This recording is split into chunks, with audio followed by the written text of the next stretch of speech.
paz de Cristo, eu sou o pastor Asota e hoje nós estudaremos a lição de número 8, cujo tema é Jesus de Nazaré, profeta, sacerdote e rei. Ao longo dessa lição, nós vamos observar o tríplice ministério de Cristo, que iniciou-se na antiga aliança, mas com reflexo funcionando como uma sombra para apontar o ministério que seria desenvolvido por Cristo aqui na terra. Quando nós olhamos para a antiga aliança, nós vamos ver que Deus ele vai dar ao seu povo profetas, reis e sacerdotes, a fim de que as suas leis elas pudessem ser observadas.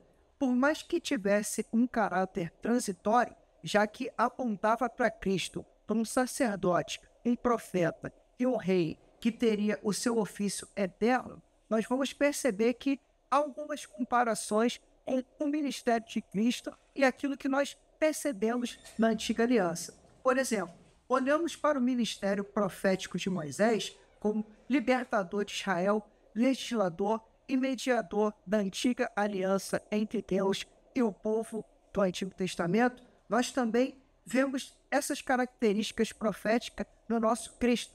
Se Moisés ele é levantado para libertar o povo da escravidão do Egito, Cristo ele é levantado para poder libertar o povo da escravidão do pecado.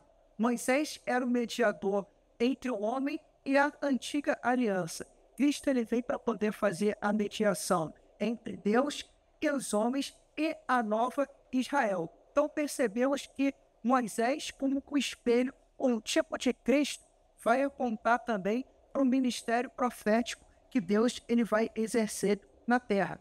Quando olhamos o ministério sacerdotal de Cristo, nós percebemos que o início desse ministério começa no Antigo Testamento, lá em Êxodo 33, onde Deus ele vai instituir a tribo de Levi para poder tratar das coisas santas dentro do tabernáculo.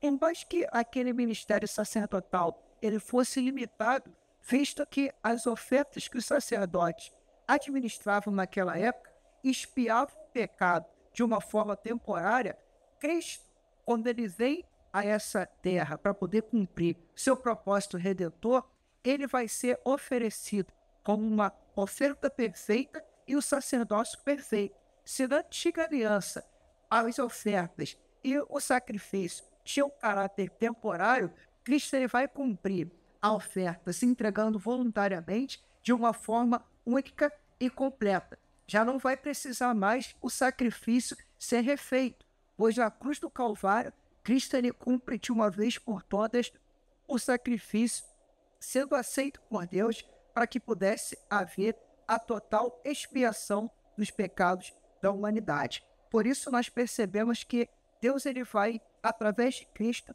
desempenhar essa tríplice função de uma forma a estabelecer o seu reino de forma eterna. E quando olhamos também para Cristo como um sacerdote, nós vamos ver que o escritor aos Hebreus vai destacar a superioridade de Cristo, mostrando que se o sacerdócio de Moisés tinha uma importância, o de Cristo tem muito mais por ele ser um sacerdote perfeito e uma oferta perfeita que seria entregue para a expiação dos nossos pecados.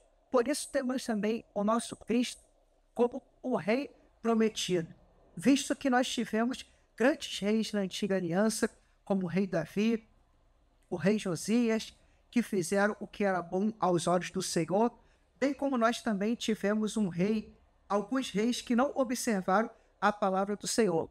Mas como nós olhamos para Cristo como rei, nós vemos o que foi declarado lá no Salmo 24. Quem é este, o rei da glória? Levantai, ó porta, as vossas cabeças, para que entre o rei da glória. Ou seja, Cristo ele vai desempenhar o seu reinado não de uma forma limitada, simplesmente subjugando o Império Romano e implantando o reino dele de forma terrena. Mas ele vai reinar não só nesse plano humano, mas também de uma forma por toda a eternidade, com todos os seus santos, após cumprir o seu propósito de redenção da humanidade. Por isso, ao longo dessa lição, nós declaramos que o nosso Cristo, ele é o sacerdócio real e perfeito, ele é o Rei dos Reis Ele é o maior profeta de todos os tempos. Que Deus te abençoe.